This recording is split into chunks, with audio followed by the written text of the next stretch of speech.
No programa Gente em Destaque de hoje, nós vamos tentar compreender melhor o que está acontecendo atualmente com as pessoas e os seus comportamentos violentos, racistas e extremamente sádicos. Para isso, o nosso convidado é o professor de Humanidades, Paulo Spinelli. Aos 39 anos, Spinelli leciona Filosofia, História e Sociologia para jovens de Jacareí. Ele vai explicar esses trágicos incidentes que marcam a sociedade mundial. Como, por exemplo, uma pessoa pode amarrar a outra em um poste. Por que alguém joga uma banana para outra pessoa, em ato extremamente racista? Qual é a razão de um homem espancar outros por conta de sua opção sexual? E o que dizer dos assassinos que, após terem furtado, ateiam fogo em uma pessoa?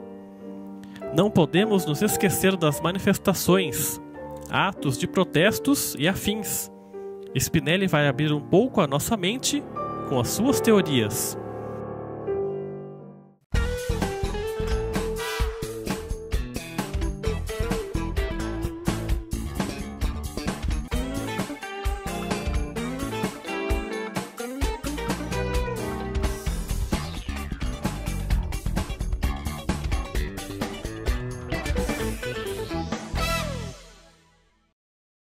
Bom, professor Paulo, obrigado pela sua presença aqui no nosso programa.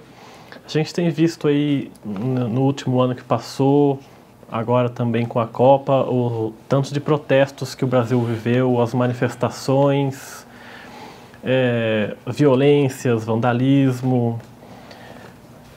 Como é que você vê esse comportamento do ser humano nesses últimos tempos, em que tudo parece que influencia para o ódio, para a raiva, para a violência?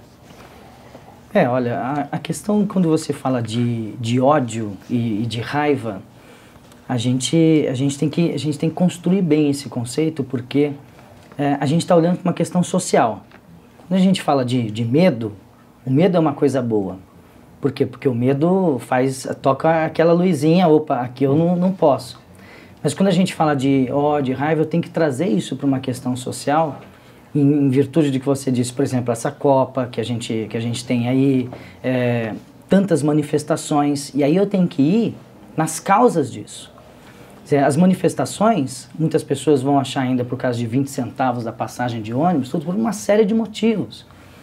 O brasileiro, de uma forma geral, aqui em Jacareí, as pessoas já não aguentam mais pagar tantos impostos, não aguentam pagar tantas contas que acabam fechando o orçamento da vida cotidiana do trabalhador, não aguentam mais tanto cenário de corrupção, não aguenta tantos políticos, pessoas em que eles votaram e que não está correspondendo à questão do cidadão comum.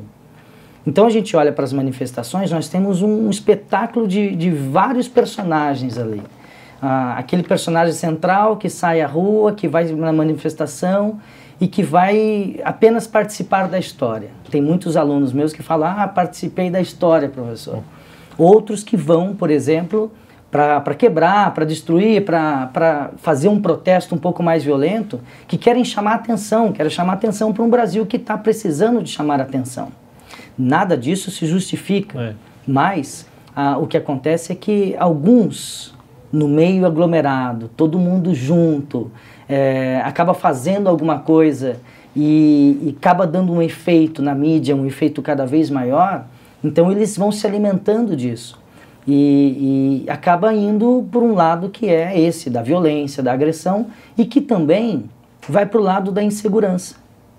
O cidadão comum, aquele que foi manifestar contra as coisas que estão acontecendo no país, também vai inseguro. A gente, quando está caminhando à noite, a gente tem a questão da insegurança, justamente por causa de a questão da polícia, são quantos policiais, quanto que esse policial ganha, qual é o salário dele, quantas pessoas estão efetivamente nas ruas. Tudo influencia, né? Tudo influencia. Então eu tenho um monte de personagens aí, todos eles ao mesmo tempo protagonistas. Coadjuvante ali é a mídia que pega tudo e que coloca no ar, mas que ressalta, por exemplo, quando fala algumas manifestações mais agressivas, mais violentas, ressalta como um vandalismo. Mas quando a gente olha umas questões políticas, por exemplo, Eles querem, de alguma forma, chamar atenção, mas que não se justifica pela violência. Acaba se tornando violência pela violência. A violência pela violência, um grupo que conhece algumas questões políticas, outros que estão ali apenas para, como diz, zoar, brincar ali no meio, mas toda a questão central passa pela questão da insegurança, pela questão dos impostos, pela questão que a gente não aguenta mais um Brasil do jeito que ele está, o tanto que nós recebemos e o tanto que nós pagamos. Então há essas personagens aí nesse meio, que talvez a forma não mais justa ou não, mas uma forma que poderia ser apresentada da gente conseguir mudar esse cenário é através do voto.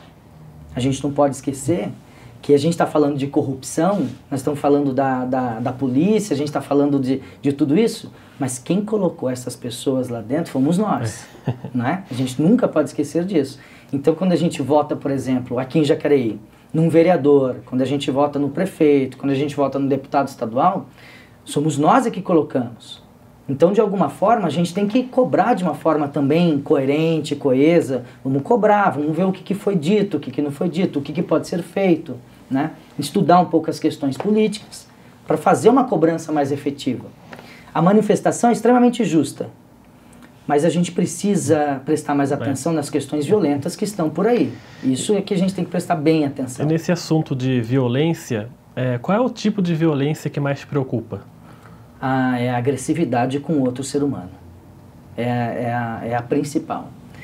É claro que, como historiador, eu também vou falar a questão contra o patrimônio público. Eu tenho que olhar o patrimônio e tenho que enxergar nesse patrimônio um pouco de humanidade. Mas a violência com o ser humano, a gente busca isso lá em alguns filósofos antigos, por exemplo, que o homem destrói o próprio homem.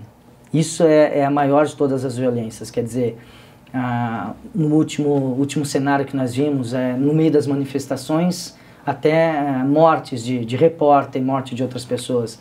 Quando a violência, que é uma tentativa de chamar atenção aos políticos para acordar, para tentar um Brasil mais justo, mas que acaba denegrindo a imagem do próprio ser humano, matando o outro ser humano, para apenas chamar atenção para um cenário político, quer dizer, morrem pessoas para que as outras tenham uma forma justa de viver e tudo, aí não é justiça. A gente tem que prestar atenção que quando mata um, já começa, a gente tem que olhar para isso de uma forma mais atenta, extremamente mais atenta.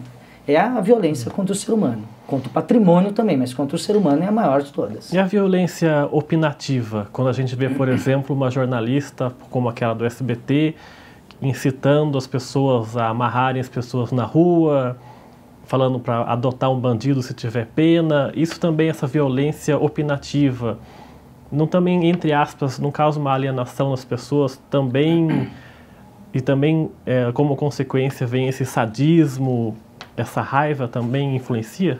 A gente vive hoje, Rodrigo, uma sociedade que é extremamente alienante, onde algumas palavras, independente da emissora, independente, algumas palavras são colocadas e a gente aceita isso como verdade. E quando eu aceito isso como verdade, eu vou nisso de corpo e alma. Então nós somos incitados às violências, as pessoas colocam a gente algumas coisas e a gente vai e acaba efetuando uma determinada agressão.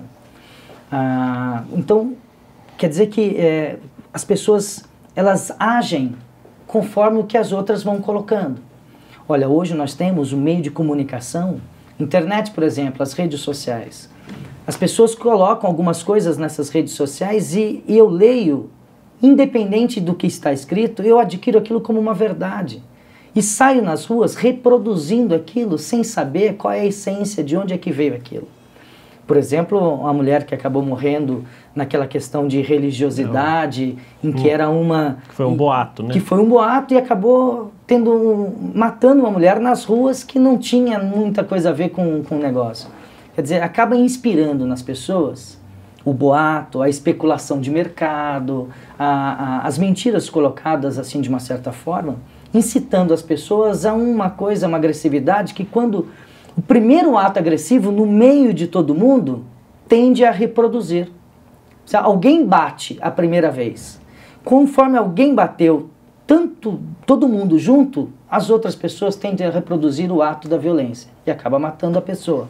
Quer dizer, a gente tem que, de uma certa forma, entender que mídia, professores e todas as outras pessoas, nós somos formadores de opinião. De alguma forma, aquilo que eu falo vai reproduzir no outro ser humano uma certa verdade e que ele pode ir por aquilo que eu disse. Eu tenho que prestar muita atenção nas coisas que são ditas. Meio de comunicação, por exemplo. Como é que se faz para peneirar essas informações, para filtrar isso, essas palavras que causam controvérsias? Tem que se prestar atenção em quê? Bom, quando a gente se refere à mídia, a gente tem que tomar um certo cuidado com uma coisa que é incondicional. Eu tenho que transmitir a informação e ela tem que ser incondicional. Então não tem que partir de uma condição tal que eu tenho que colocar para ganhar um ibope, alguma coisa assim. E isso é extremamente difícil. Por onde passa isso? Pela formação do profissional, pela educação. Hoje nós enfrentamos uma batalha na escola, dentro da sala de aula, justamente nesse meio. Que vai ser, quando eu pego a sala de aula, vai representar o dia a dia. E eu olho para as pessoas da sala de aula, por exemplo, às vezes a gente fala alguma coisa e o aluno reproduz. Então, como é que a gente consegue lutar contra isso? No processo educativo do dia a dia. Mas, Rodrigo, a gente tem que ver uma coisa. Só a escola não consegue, porque parece que houve hoje em dia uma terceirização da questão moral, da questão educacional. A família, toma escola, educa meu filho. Ou para a escola ou para a televisão. Ou para a televisão, exatamente. Olha, a gente não vai... nós vamos aí em restaurante, para o filho ficar quieto, eu te dou um celular, eu te dou um tablet, você fica quietinho enquanto eu converso. Olha o tipo de educação que eu tô. Então ele pega aquela imagem, daquele desenho, daquele joguinho, vou crescendo, daquela rede social, eu pego aquela imagem e transfiro toda a minha verdade ali. Se um jovem se encontra na rede social para uma festa ou para qualquer outra coisa, a família esqueceu de dar essa educação. A escola também está inserida nisso, então tem que ter esse casamento, sabe? Família, escola, sociedade, porque a gente está perdendo. Nós estamos perdendo o grande diálogo que tem entre família e escola, nós estamos perdendo. Porque eu apenas ligo a TV. Olha quantos canais que nós temos de TV e deixa as crianças sozinhas ali assistindo. Mas a escola também cumpre um papel social, né? Com certeza, cumpre um papel social, deve cumprir um papel social, por nessa questão incondicional, deve formar e informar, que são duas coisas um pouco diferentes. Às vezes eu pego um conhecimento e passo apenas uma informação. O conhecimento tem que ser construído. O conhecimento tem que ser paulatinamente construído. Por isso as séries do ensino médio, as 3 séries para um vestibular lá na frente, mas por isso nós temos o ensino fundamental, para construir esse conhecimento. Então é formação e informação. Mas nesse meio tem a formação do caráter, que a família não pode abrir mão de forma alguma. Senão ele vai se inspirar num professor ali, numa outra pessoa ali, numa outra... E a família? Né? E acaba entrando nessa onda de violência, porque se eu não tenho essas formações, eu não tenho uma base, eu não tenho uma estrutura familiar, eu não tenho todas essas pessoas aqui unidas, acaba gerando uma violência pela violência. Quer dizer, matar, faço de qualquer forma. E isso tem que ser, de alguma forma, tem que ser repensado, né? Essa violência tem que ser repensada, de alguma forma. Por que não nas urnas? Por que a gente não atribui esse valor nosso agora nas urnas, né? Porque de tantas informações que a gente teve, dessas violências, assassinatos, acabou se tornando uma coisa meio banal, né? A gente se acostumou muito a ver essa notícia na televisão e a gente começou a achar isso comum. Que toda hora tem uma morte, um assassinato, e até as pessoas, os criminosos que fazem isso, eles também devem ter essa consciência, né? Que se torna uma coisa muito banal, hoje em dia, matar uma pessoa. Quando se rotula algo, eu já determino, eu já ponho preposições para aquilo, eu já determino pressupostos para aquilo. Então são grupos que saem, que podem fazer um vandalismo, que podem fazer um arrastão, eu já determinei.